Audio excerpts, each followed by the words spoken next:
Holly, can we start off by having you share your journey into the football industry? Yes, absolutely. So it really started from when I was young, actually, just with my family, always playing football in the garden with my brother, the youngest of three siblings. So I was quite the competitive one, always wanted to do whatever my brother and sister were doing. So that's kind of how I got involved in football, just playing in the garden with my siblings and my dad. Used to follow my brother around everywhere. So if he was playing for a team, I'll just go follow him and train with his team or just be around the environment. I'd play at school. I was the only girl that would play, but I enjoyed it so much. And then I think when I was 11, I was asked to play for like the development side. So Leicester had an RTC, but then they also had a development setup.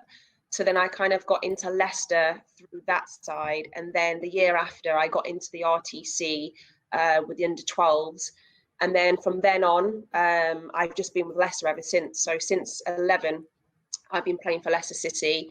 I'm now 28. And I'm currently going through the transition of playing and coaching. So I've been with Leicester for all of that time.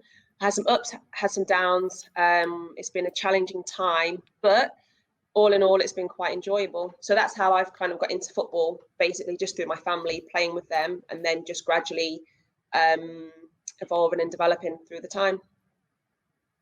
Being that you are from a footballing family, your brother plays for the men's side, Leicester City, Wes Morgan himself. Did you feel you wanted to follow in your siblings' footsteps, or was it a case of I'm surrounded by football and this is what I want to do? So Wes Morgan's not my brother, but a lot of people think that. So sometimes I go along with my it. apologies. No, it's okay.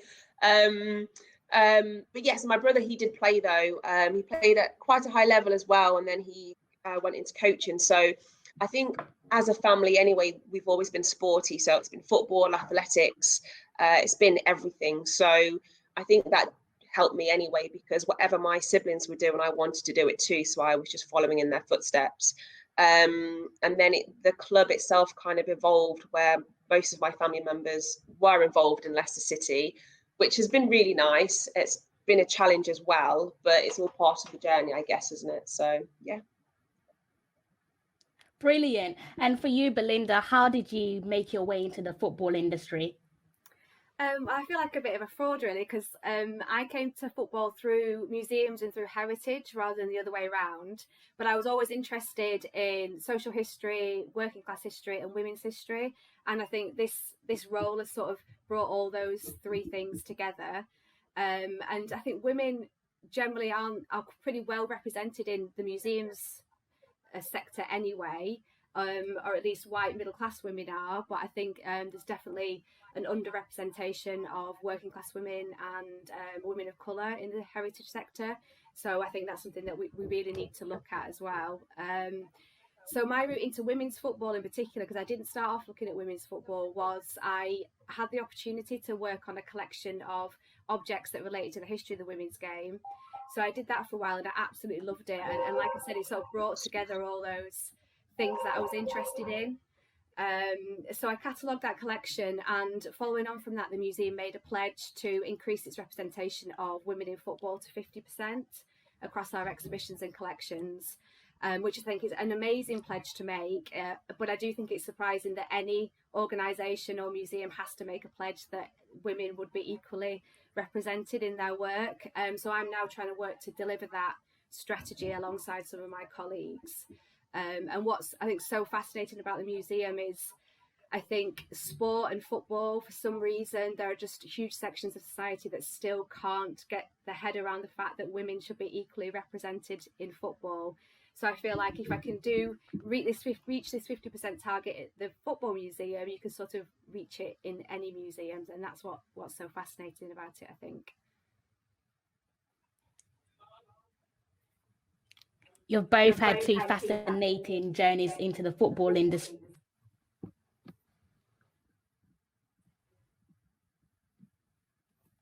To you.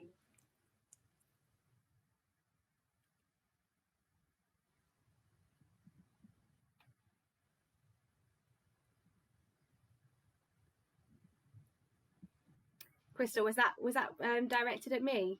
Chris, I couldn't hear the end of that question. That was directed to yourself and Holly, so I'll repeat that question again. What does underrepresentation mean to you?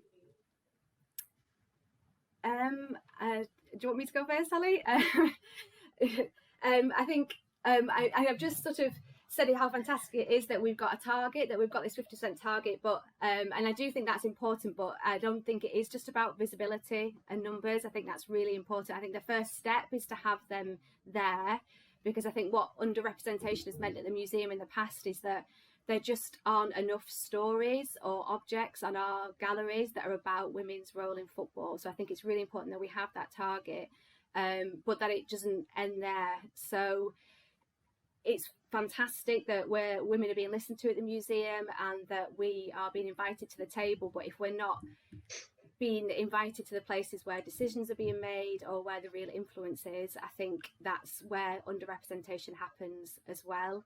I think often women are asked to give their views on issues that affect them, so women's issues, but I think it's really important that underrepresentation means that, or representation means that we should be asked about but everything related to football, just not just about women's football. And I think what's happened, underrepresentation within museums has meant that women's history and their role in football has often been seen as a hidden thing, and I think that what that does, I mean, I have a real issue with that terminology now, although we've used it at the football museum and we still sometimes use it. I think using the term hidden just sort of others it and pushes it to the side, and I think you won't really tackle underrepresentation until women are just seen as part of the culture and the history of football as standard, rather than being this sort of add-on or this hidden history that has to be discovered or rediscovered over and over again. So I think that's what underrepresentation means to me at the museum. And like I said earlier, there are a lot of white middle-class women having a voice now in the museum sector and in football, and I think underrepresentation is very intersectional. That's where the real issues are at the moment with being underrepresented. Brilliant. Thank you. I think for me, it's twofold, as both a player and as a coach, and also as a Black female. So for me, underrepresentation is a lack of diversity within an environment or an institution. So for my personal journey, it's maybe not having people who look like me or share a similar culture to me, or maybe a background, that I think where the underrepresentation lies for me as a player. I know from my time, I've always been a minority in terms of a Black female when I've been playing through my career. So that's always been quite a challenge, because in my opinion, it then leads to a lack of understanding, understanding as to who I am as an individual. Because of being a minority, I don't have people around me that can relate to me. So that's one side of it, in terms of, I know I would be at training, and as a young girl, I would have to, pick up on players and coaches using the term coloured. Now, if you have a diverse amount of people around you, things like that, in my opinion, don't happen, because, well, they can't happen. But when you're one of, say, 3 or 4 people in an environment of 200, that not many people are actually going to understand the impact that has on me. So I know that was hard in terms of underrepresentation, that there needs to be something done around the people that are playing football, and how it can be accessible to all, and how it needs to be more diversified. But at the same time, I think where the struggle is as well is that as a Black female, I know, again, when I was young, being Black, it's more maybe about athleticism, that coaches would just look at me and say, you're quick, you do the running, let so and so get on the ball and pass and do all of that. So it was then also having to deal with my development as a player. I want to do more, but I'm being pigeonholed based on what I'm perceived to be strong at, which is I might be quick or I might be strong, so let's just pigeonhole her into doing that. So for me, that's one part of my journey in terms of underrepresentation, that there has to be diverse people playing football. And if not, I think that causes issues for people of the minority. But then on the other hand, as a coach, I know, being a female, you don't see that many female coaches in the game either, in the female game as well. So I think that's also a struggle, and that's what underrepresentation means to me as well, that just because you're a female, you should not be looked at as somebody that lacks the qualifications or the credentials or the ability to coach or manage just because of your gender. And I think, you'll see on social media, like, I think it's great that we're having more female presenters in the female and male game.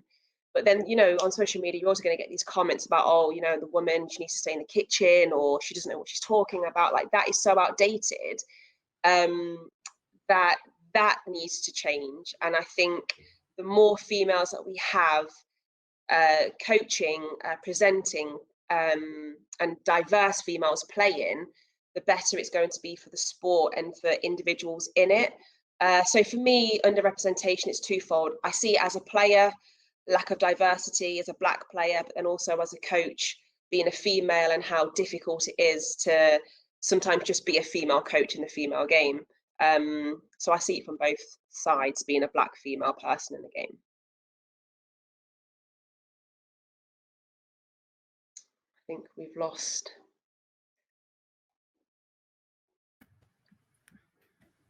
No, I'm still here. Oh, great. So I lost you for a brief second, but I'm still. The things that you've mentioned there, Holly, you've touched in football, you've touched on the need for diversity. So how do we implement meaningful changes? I always think that's quite a tough question. To implement changes, I think it's such a tough one to answer, because so in my opinion, I think since George Floyd, there's been in this country like a bigger acknowledgement and understanding that there are issues in this country. But even before George Floyd, we've had people working behind the scenes to change the issues that have been present for some time. But I think what's great is that the social movement that is going on needs to continue and needs to be pushing people in those positions of power. But I think there has to be more of a change now. So we've got this social change. People are now acknowledging that there is an issue, and acknowledging it on both sides. So the minority and also people who aren't necessarily impacted by the underrepresentation, they too are understanding more what the problems are. And I think that's fantastic. But now there needs to, again, people in positions of power, it needs to be diversified, because if you're really wanting to implement meaningful change, you need to have people in power who can also relate to the experiences that the minority people are actually, experiencing. So I think it's near so impossible to understand the magnitude and impact that underrepresentation has on people if you haven't been through it. So in order to implement meaningful changes, I don't think we can keep looking for solutions and ways to fix the problem by looking through the lenses of people who aren't impacted by underrepresentation. So I think there needs to be more of a diversification at the top end, so that it can actually filter down. Because I think it's great, this social movement, but and I think it should continue, and I don't think we should lose hope in the change that we're bringing about.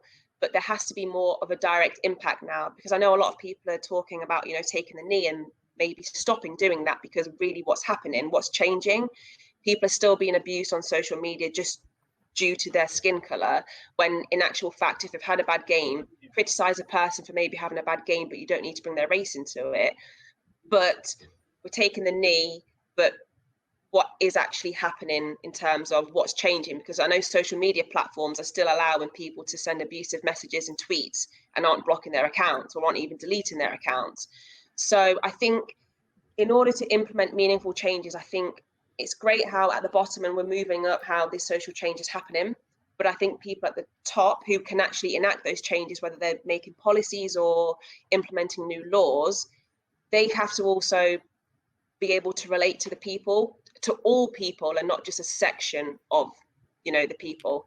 But I think it's hard. I can say that, and I can make it sound quite easy that, yeah, this is what we need to do. And I understand that it's not that easy, but I think whether there needs to be more reviews in place, or maybe some more honest discussions around who is actually in these positions and what they're actually doing to actually enact change. I agree with you. I can feel your frustration because it is very relatable, and your response is a prime example as to why we have to keep these conversations around underrepresentation going. You know, it can't just be a case of us talking today and so thank you for that wonderful and powerful response. Belinda, same question to you. How do we implement meaningful changes? I completely agree with Holly. I think it all comes back down to power and who's in those positions of power to really make change. So I was going to say it has to be led by women. I completely agree that it's really difficult to understand the issues of underrepresentation unless you've experienced them yourself. I think it comes down to things like equal investment, equal pay, equal facilities, equal media coverage. I think that will really help implement meaningful change. I think it has to be strategic, but again, that comes back to who the decision makers are. Like I said before, I do think targets help, but I don't think they work alone. I just think that to really make meaningful and long-lasting change, then it has to come from the top, and then it does have to filter down. I think, and the way to do that, I think, is just by trying to reevaluate what we see or who we see as bringing value to anything, to any organisation, to any football club, to any media outlet. I think if you always think that certain types of experience or certain types of knowledge bring value, you're always going to get the same type of people right at the top. So I think that needs a complete overhaul. When you're employing people, you know, what adds value to your organisation? If it's always going to be the same credentials and the same experience and the same people in the room making those decisions, you're never going to have any meaningful change. So yeah, I just completely agree with Holly on that one. Agreed. For those who struggle to understand the purpose of today's conversation, why is it important to listen to the underrepresented? I think if I just follow on from my previous point, I think to listen to the underrepresented is you're looking at it through their lens. So if there's a problem, I feel like the solution can only be found by listening to their experiences and what the issue actually is, to then be able to solve the issue.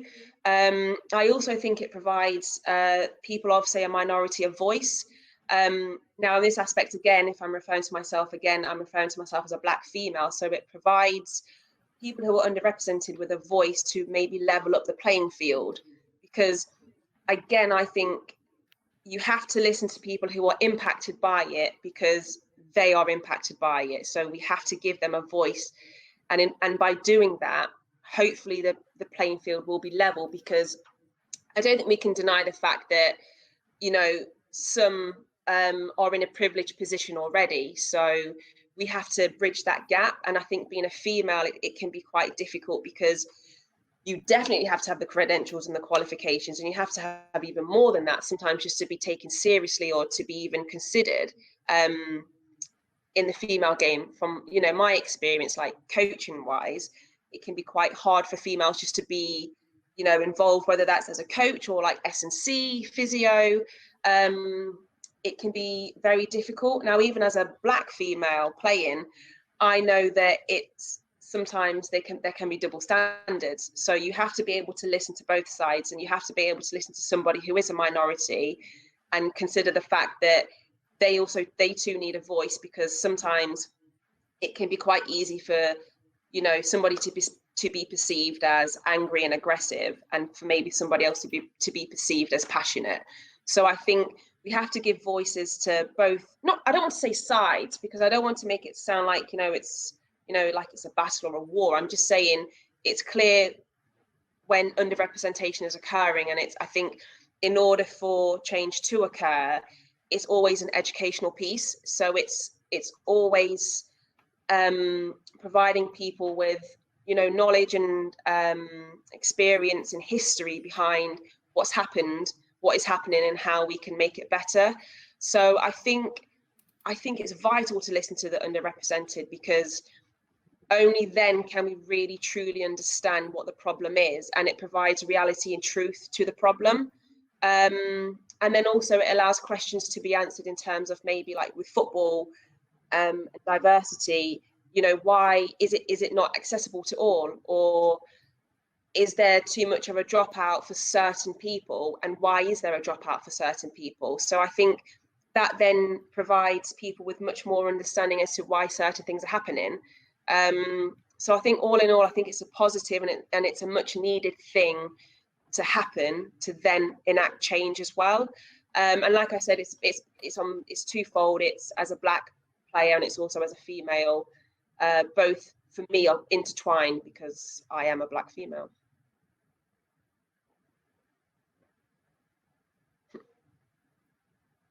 What you've just said, being a Black woman and working in football, has anyone ever unfairly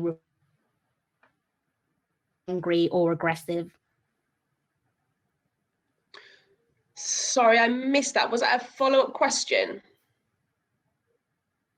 Yes, it was. I was just saying, as a Black woman working in football, has anyone ever unfairly referred to you as angry or aggressive? To me, no, because I think I've learned from a very, very young age that I've had to always conduct myself in a way that I'm not going to allow people to use that on me, even though it's been incredibly hard. But I think I've been fortunate to have very supportive parents and who I can always talk to about it. So when I am angry or when I need to vent, unfortunately from a young age, I've known that I've had to keep it in to vent it in the right spaces. But I have seen it, and I see it with other Black players, and I'm constantly telling them, whilst you might be passionate about this, you have to understand that it could be perceived differently. So you need to know that you can't act a certain way, because unfortunately, it's not sometimes going to be taken like that. And I mean, you see it like in tennis, for example, with Serena Williams, when she loses a point because she's passionate, she wants to win. All of a sudden, she's an aggressive, unfair person who's not playing to the rules or conducting herself in the right way. She's just passionate. But somebody else smashes their, tennis racket, and it's just like, oh, they've lost a point. They just really wanted it. They're just very passionate about the sport. So I think, unfortunately, you have to know how to behave, because for me anyway, I know what's coming if I raise my voice or if I get angry. I know that it could turn back onto me, when really I'm just trying to express an opinion or a thought in a way that, if I'm angry or frustrated about something, sometimes, your emotions get the better of you. But unfortunately, you have to suppress that to keep not the image, but to stop people from labeling you as, but you're aggressive. You're raising your voice, so you're being aggressive, as opposed to, what, you care. I can tell that you care because you're really passionate and you're really taking this quite deep.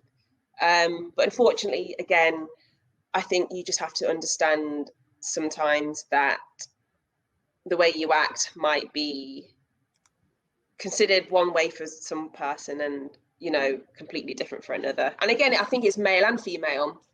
I think sometimes as a female, if you want to be really, passionate, it can be seen as, oh, a woman can't control her emotions. So it's just, sometimes it's a lose-lose, isn't it? Just because you're female and, you might want to shout or let it out. Yes, your emotions are controlled, but you're just simply expressing how you feel at that moment. Because, for example, a referee might have made a really bad decision, or you might be protecting your players on the pitch because, the opposition are, trying to hurt your players. So I think, again, it's just both ways, isn't it? As a female, you can come under questioning because you can't keep your emotions in check. And then also as a Black person, how you conduct yourself can go one of two ways. It is very exhausting, Yes. just being Black and working in football. Your story is very relatable. So thank you so much for being so open and honest. Belinda, same question to you. Why is it important to listen to the underrepresented? I think I took a slightly different perspective on this question. So I was trying to think about why is it important for cultural organisations to listen, basically.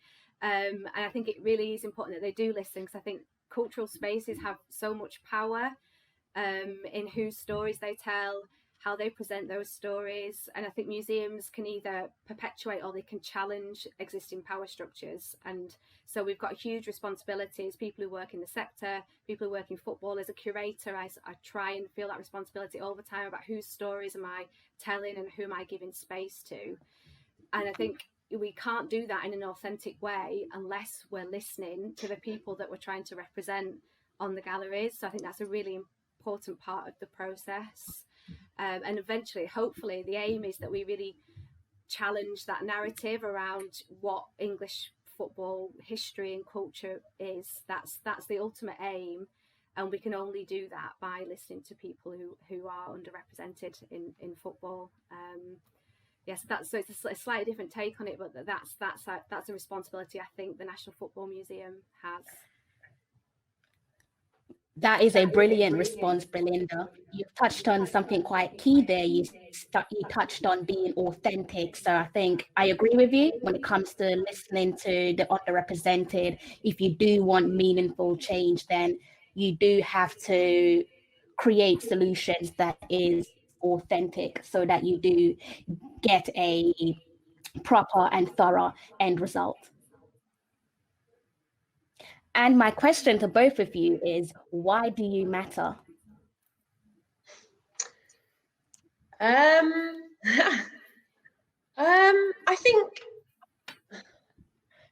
think being involved in the female game, I think, and I'm just, I guess, speaking for myself to answer this question, I would like to think that I can provide the women's game with something. So whether that's as a player or a coach, I think as a female, I would like to think that I've been involved in the game for so long that I can help grow it. So the way that I took that question is that, why do I matter? But I think I matter because of maybe the impact that I can have on the game and also on people playing the game. So for my past experiences, I know that I struggled very, very hard. And to this day, those struggles haven't gone away or disappeared. But why I think I matter now is that I think I can help mentor those, the players who are coming through and maybe experiencing the same things that I've experienced. I can help them in their journeys. And I take pride in that because I think I can see it happening, so I can also step in to prevent it or to help support players. But also, I wouldn't want anybody to go through what I went through. So I think I try to enact change so that doesn't have to be repeated. But also in terms of why do I matter? I think I haven't been playing football for so long for just not for fun, but I haven't been playing to hopefully not have an impact on the game itself as a whole. So I think I do matter in that sense because I've committed my time to this sport as a Black female. So I think I deserve to be or deserve the opportunity to help continue growing it. So I think that's my take on that question, if I've answered it. You have superbly. Thank you. Belinda, same question to you. Yeah, something similar, I guess, in that I'd like to think that this is the start of a process for places like the museum sector generally, but the National Football Museum, and that I suppose I matter because I've helped start that because it's the first time that the museum has ever made such a significant pledge. We've always tried to represent women's football, but I think this is the first time that it's really been taken seriously, and that not outside of the women's game, just more generally at the museum, just being more diverse and being more representative generally at the organisation. I'd like to think that me and some of our colleagues are pushing that a bit more maybe than has been pushed in the past. But I just think generally all perspectives matter. So I'm going to bring a perspective to the organisation that is different than somebody else. So I think everybody matters when it comes to having their voice heard in whatever field they're working, I suppose.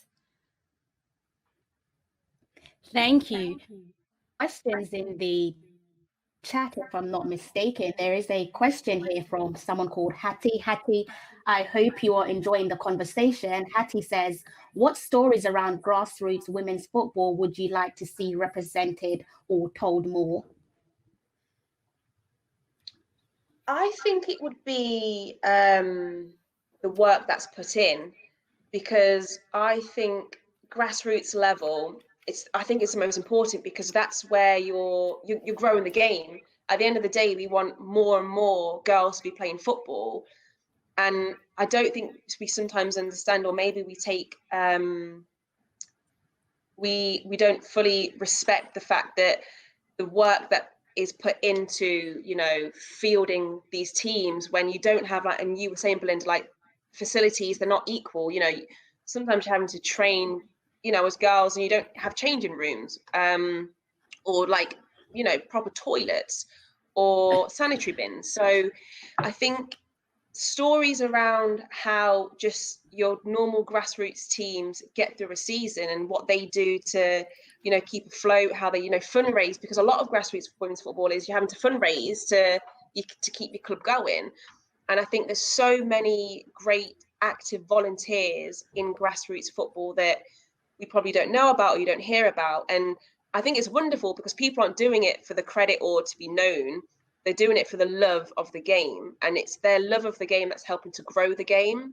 So I think just knowing more about these stories and just these grassroots teams and how they get on through the season, you know, just what they do fundraising wise, I think just that in itself would be great stories to hear, because I also think it will also help clubs around the country to find out how, you know, they're being successful, or like how they're able to continue going, or maybe just to share stories of keep going. Like, I know the facilities aren't the greatest, but, you know, at least we've got 7 happy girls who've just played a football game and they've won, or they've battled it out and they've enjoyed themselves. So for me, I think they're the stories that I would like to hear more about, or just for them to be told. Amazing. Belinda, would you like to add on to that?